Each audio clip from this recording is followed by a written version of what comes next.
The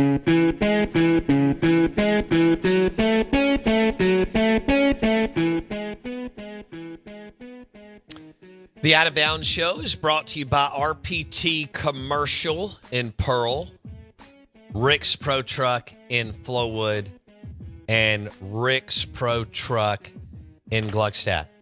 They are number one as far as Jeeps, trucks, and SUV accessories. Of course, they got the fleet side, RPT Commercial. Visit ricksprotruck.com. ricksprotruck.com. Another great Mississippi company for the last 30-plus years. RPT, baby. Rick's Pro Truck. And tell them we were talking about them. We love them. They've been with us for 18 years. We want to welcome, Jake has not been with us for 18 years, but he's been joining us the last year. Jake Thompson on 3 Sports. The Ole Miss Spirit. He joins us on the Farm Bureau Insurance Guest Line. Ole Miss coming off a win and what they should have done. They're 3-0. They should be. And now it gets real. It gets real with a trip to Alabama and a team that's not near what they have been the last 15 years. So, Jake, Ole Miss did what they need to do on Saturday. What's your biggest concern coming out of that game? Yeah, just still trying to get a run game that's not led by Jackson Dart. I mean, I don't think any of us had Dart as the leading rusher on our bingo card against Georgia Tech. I mean, I know Quinshawn obviously got banged up at the end of the Tulane game. That kind of went under our radars until we asked about it during the week. And, you know, we got the typical Kiffin injury answers, and then we saw him in a black jersey at practice. But, you know, we all thought this would be a night where he could kind of get going. The Georgia Tech defensive line is kind of, as their big question mark was stopping the run. And so we thought Ole Miss would have a good night running, and they did. But it turned out it wasn't the traditional route. So that's still something I would like to see if we can get, you know, if they can get the guys healthy. And, you know, Bentley showed some speed at times, and Matt Jones got a good run there. He's kind of the king of the late TD when the game's out of hand. But I think that's still the big concern, especially, you know, you're going into Tuscaloosa where they have, this is not the same Alabama, but they have really always stifled the Ole Miss run game. And so that's kind of my biggest concern, I think, right now. Okay. What is the latest on Harris? You know, it's still, we haven't been told anything. Kiffin, keeps it quiet. We were kind of told just, if the information is correct, maybe Alabama will be the start of the window that he could get back, depending on the severity. But, as the weeks tick by, if we don't see him this week, you kind of wonder if it's a little bit more severe or if they're just trying to keep him as healthy as possible and hoping that the first half of the season goes well and that he's playing valuable games in the back half of the season. But I think this week, next week is kind of when people should keep their eye on if he's coming back and if it's a short-term thing. Okay, so if you had to put money on it, Harris this weekend. If I had to put money on it, which is never a good thing for me, it's why I don't go to Tunica. But I would say they try him out in pregame and see if he can go. That's just my guess. Even if he doesn't do much this week at practice, they know what he can do. He showed it at Mercer. He showed it, 3 plays at Tulane. I don't think that's a worry of him sitting out and then giving it a go, right at game time. But that'd be where I'd put my marker. Okay. Jake Thompson, Ole Miss Spirit, on the Farm Bureau Insurance Guest Line. How healthy is Quinshawn Judkins? I mean, we didn't get to talk to him. I'm hoping we may get to talk to him this week, but that just depends. But that also could be kind of a tell on if he's a little more banged up than we think. He looked okay. When I on run plays, I look up at the TV in the press box, and when they'll zoom in on a guy after a play, and I didn't really see him wincing any. No, that doesn't mean he wasn't wincing internally with the some of the upper body injuries we know he has, or we've been told he has. But he gave it a go and played. I mean, they put Bentley up on the video screen, which means nothing. Last year, Kiffin put up Dart and Altmaier at the same time as the starting quarterbacks in pregame. So that, the videos kind of don't mean much. And that was proven again this week. And Kiffin said he talked to Judkins in pregame, and he gave it a go, kind of like I was talking about with Harris. And they said he did some cuts just to see how he felt and said he could give it a go. And I think if he can feel like he can give it a go against Georgia Tech, he's definitely going to give it a go and be there for the Alabama game. Oh, sure. Okay. As far as I don't see a big time pass rusher emerging on this defense. Do you? Or blitz? I don't see. Yeah, no, I off don't the see edge. one that's a major threat like that. That they got to key in on. JJ Pegues has shown signs of not. Maybe if a play has a chance to kind of break apart, he's been one of the guys to get back there. We saw him chase down Kai Horton in that Tulane game, and kind of a fascinating sack, in my opinion, watching that one develop. But no, there's not a guy where you're talking about him all week long leading up to the game, like a Jadeveon Clowney or, a type like that, where that's the guy that's going to get back there and make life uncomfortable. And I know that that's something they'd love to kind of fix or get going, but right now it's kind of a by committee of, all right, which guy can get back there. And it's more of if a play breaks down and if they manage to get the quarterback off schedule and timing wise, then they seem to get back there. But right now there's not a guy that's breaking through, instantly on the snap. Mm. All right. I thought Georgia Tech had some missed opportunities, early and midway through the game. Ole Miss dominated the fourth quarter. What about Zachary Franklin, wide receiver from Texas San Antonio? What are you hearing there? He's kind of just like Trey. I mean, that's kind of the answer's kind of the same. Of he's kind of in that window where we should maybe get a chance to start seeing him. Now, what he can do once he's in there is to be seen, because he's really not practiced much. We've seen him, at the end of fall camp when we kind of get to go more frequently, see him in the walkthrough days where they're not really showing much and not doing much, but he's out there in a jersey lining up with the rest of the receivers. But beyond that, it's going to be a trial by fire kind of once he's going, because when he's starting in the deep waters, the SEC defenses, and not kind of getting his feet wet against a Mercer or Tulane or Georgia Tech. So yeah, that's good. I know the expectations were high when they got him, but I think now if it's this week or next week or Arkansas, whenever they give him the go, I think the expectations have to be tempered until he just kind of gets his sea legs under. I think Jackson Dart's playing good football, but I think he's taking too many shots, Jake.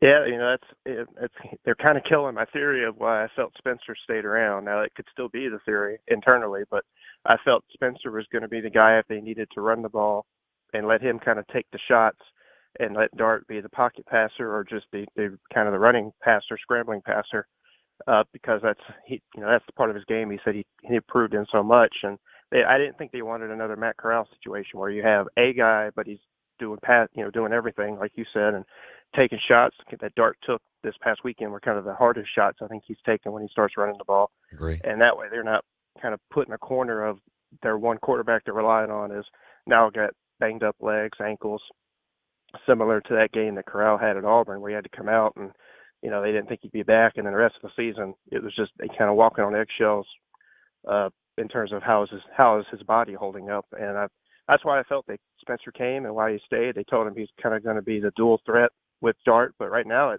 it's all number two. And, as we saw more of this past weekend, number two is just putting the offense on his back and doing what he has to do to make a first down and make a play. Jake Thompson, Ole Miss Spirit on 3 Sports, and he joins us on the Farm Bureau Insurance guest line. Ole Miss is 3-0, as they should be.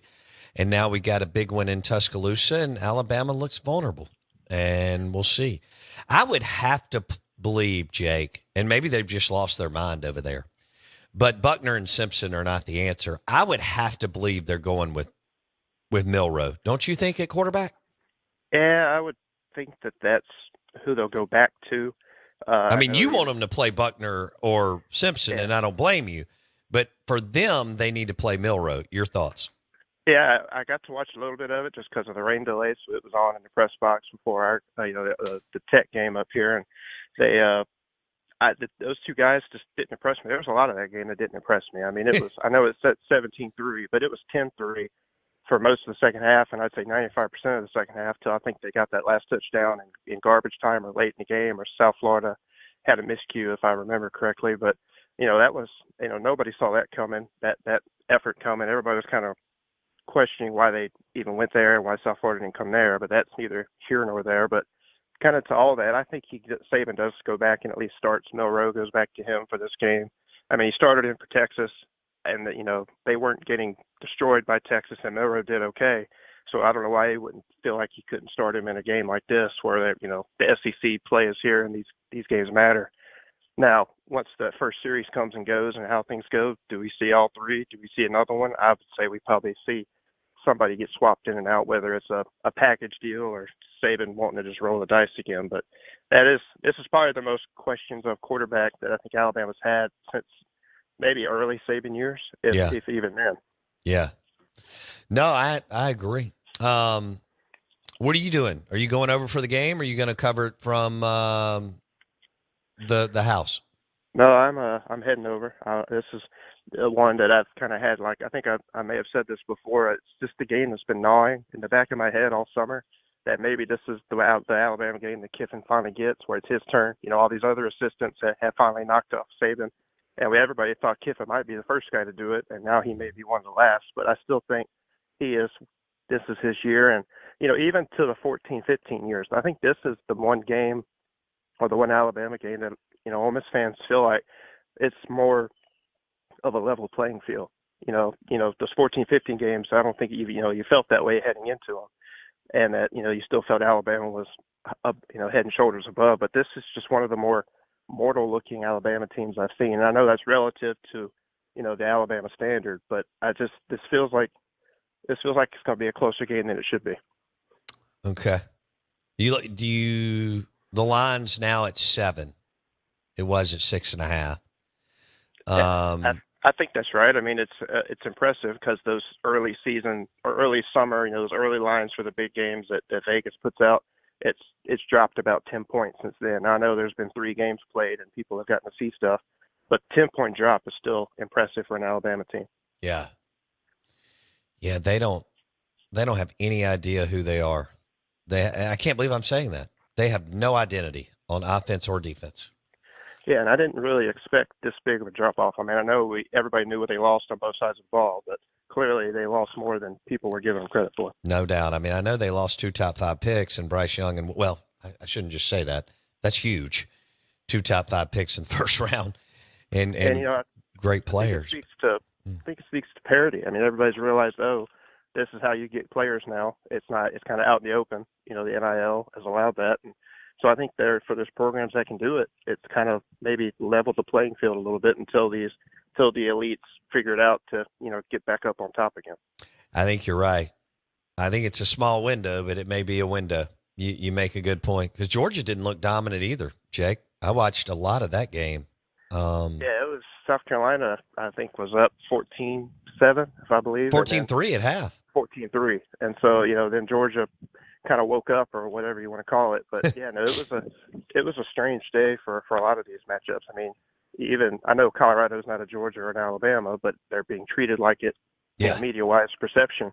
And that game was, I think Colorado was a 23-point favorite and had to win in double overtime. And wild, man. Fans stormed the field against an 0-2 team. But dude, that's for another day. Down 11 in the fourth quarter. And now they go to Oregon this weekend. It's just going to be crazy.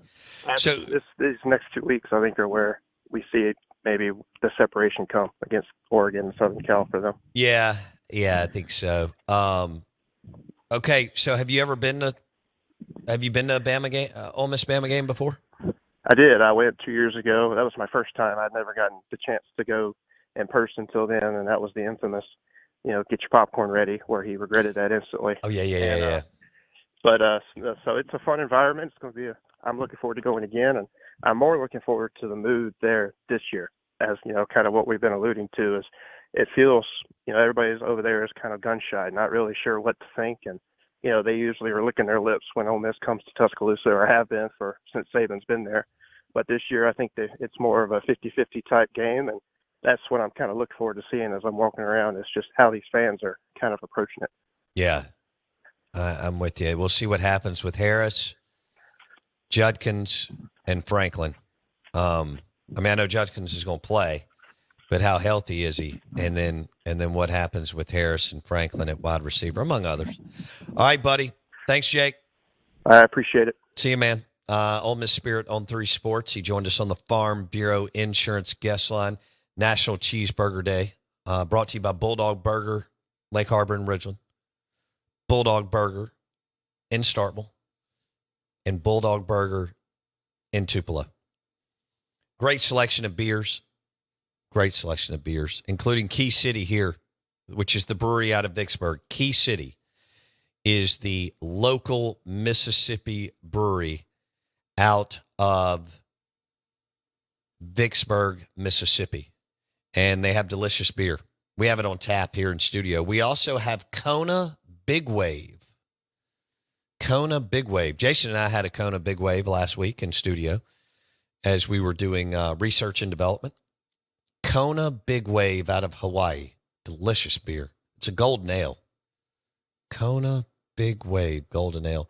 Appreciate Jake Thompson hanging out with us, giving us an update on Ole Miss. They're 3-0. Did what they're supposed to do, beating Mercer, Tulane, and Georgia Tech. And now they head to Tuscaloosa as a 7-point underdog. Jason's loading the boat. Said he's going to probably bet every bit of 500 plus on Ole Miss. Yeah, don't give me my paycheck. Just put it to Golden Moon. You can take it right over there and place the bet for me if you want. You'll be there Thursday. I will be there Thursday at Dancing Rabbit Golf Club. First show I've done there in a while. We're usually at the Golden Moon Casino Sportsbook and Lounge, and I'm glad, and I love it there. But I'm excited about being at Dancing Rabbit Golf Club on Thursday. 2 courses, the Azaleas and the Oaks.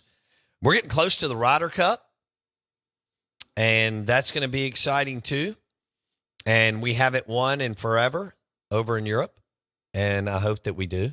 And I want like serious, intense trash talking and craziness. The Europeans they'll go nuts. Nuts. They've been kicking our tail for a while, although we're coming off a dub. So, that's the one thing, Jason, during football. So, I mean, I'm locked in I watch football all day. And I watched it all night when I got home from the stadium.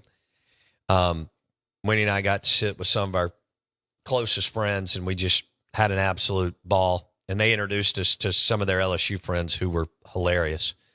But when we got home, Winnie and I did, nachos and some chicken, and Winnie did a couple of baked potatoes. It was delicious. I was very happy. I was out on the back porch, and so I watched football all day, and then yesterday I got in and I watched the Red Zone and Dak, perfect setup. And I was proud of the Cowboys. I mean, they're not going to win every game. It's the NFL. Right. And Dak's going to have some bad games. So does Joe Burrow and Josh Allen. A couple. But they played well. I was proud of him. They played well yesterday. The Jets are nasty on D. They don't have it on offense. Although Zach Wilson had a heck of a touchdown pass. Garrett can play. Yeah. No doubt. No doubt. He can play. But I'm happy that the Cowboys are 2-0. And we'll see what the Saints do tonight. You mentioned the doubleheader. Big time. With Monday Night Football, which I'm all about. I wonder which game I wonder what how the Mannings are doing that. Or they do. I don't know which game they're doing. I know one they starts were at 6. Funny last weekend, man. Peyton and Eli with John McEnroe was hilarious. And McEnroe was from my time when I was a kid. And that's when tennis was amazing. I mean, Navratilova, Chrissy Evert, Lindell, Boris Becker. I loved Boris Becker. When he won that first Wimbledon, it was just crazy. And you had McEnroe and Connors and just Arthur Ashe. I missed Ashe. I wasn't old enough. I wasn't born in time to see that. But McEnroe was so funny on the Manning cast. And they're so nerdy and preppy. Yeah. And self-deprecating, that it works. And they're doing, I can't watch it every week because sometimes it gets a little bogged down. It just does. But man, when they get the right guy on, it's funny. Or when they're banter, giving each other a hard time because they're so dorky. That brother conversation, it gets good. They are the frat preppy dorky dudes who are good at football. You know? Yeah. Yeah, and they actually won't have another until week 4. Okay, they're taking off for a little while. Right. They do that. So 2 weeks off. All good. And I don't blame them. They can do whatever they want. Yeah, they're the Mannings. Well, Peyton's Omaha Productions, that's what leads the way here. They can negotiate. So they'll take a couple of weeks off and come back. All right, cool. Saints need a dub, dude. Yeah, in division. Did you think that the Falcons and the Buccaneers would be 2-0? Because I did not. I didn't see Baker Mayfield putting up numbers like he did. I'm not the guy who claims I know everything. I don't. And let me just tell you something. Bo did not, I just went Ricky Henderson, but Bo did not see the Falcons and the Buccaneers both at 2-0, Jason. And I don't know what the Falcons were doing on their goal line stand. I mean, on their offense being on the goal line yesterday and not using Bijan Robinson. Yeah, your first round pick doesn't make sense. Yeah. Again, I don't know what plays to call.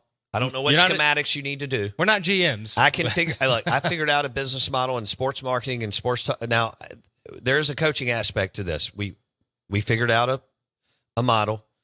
We got the right people on the field, and we surrounded ourselves with the right people. That's what coaches do too. But dude, that surprised me. But kudos to the Falcons. There could be something there. Hey, I mean, Mac Hollins, Desmond Ridder, they got some. There could be something there. Yeah. Okay. How about the Miami Dolphins? Wow. Did you see at halftime? Mike McDaniel? Yeah, running away from the camera. I did. That guy, he's a fan favorite. He's a little brainiac nerd. I love him. Yeah. He's a real smartass. And he's also self-deprecating because he knows he looks like a nerd. I mean, he played wide receiver at Yale. So he looks like an Ivy League nerd. He does. But like to the guy who's like, Meatball Mark. He can't. It's like Mike Leach. Like a lot of guys in the South couldn't wrap their brain around that Leach was better than them. Like they played high school football and maybe some community college football, and Mike Leach forgot more than they knew about football. He never played, but he's a Hall of Fame coach at the college level and had an insane impact on the game. But Mike McDaniel looks like somebody who runs a private equity firm in San Francisco. He does. He handles your stocks, right? Is what he does. Or he looks like a very specialized heart surgeon. He walks in and you're like, okay, I'm in good hands. Like he can clean out the pipes. Like an ear, nose, and throat doctor. That's that too. Yeah. That too. I could see that. Yeah, no doubt. All right, Jason. I hope you have a good Monday. Thanks. You too, man. Yeah, man. And I hope you enjoy Monday Night Football. I hope Mississippi State fans breathe. It's going to be okay. Maybe. Perfect. Oh, man. The Out of Bounds Show, 105.9 The Zone, ESPN. Thanks for listening to the show. We love you. The show is brought to you by the delicious char-broiled oysters at Drago's Seafood Restaurant and Oyster Bar. It's also brought to you by our friends at Independent Roofing Systems. Independent Roofing Systems, the #1 commercial and industrial roofing company in Mississippi. Roofing.ms. Look at the projects they've completed. Independent Roofing Systems. And I know Joe is happy after this weekend. Enjoy Monday Night Football. We'll be back here tomorrow for a Tito's Tuesday.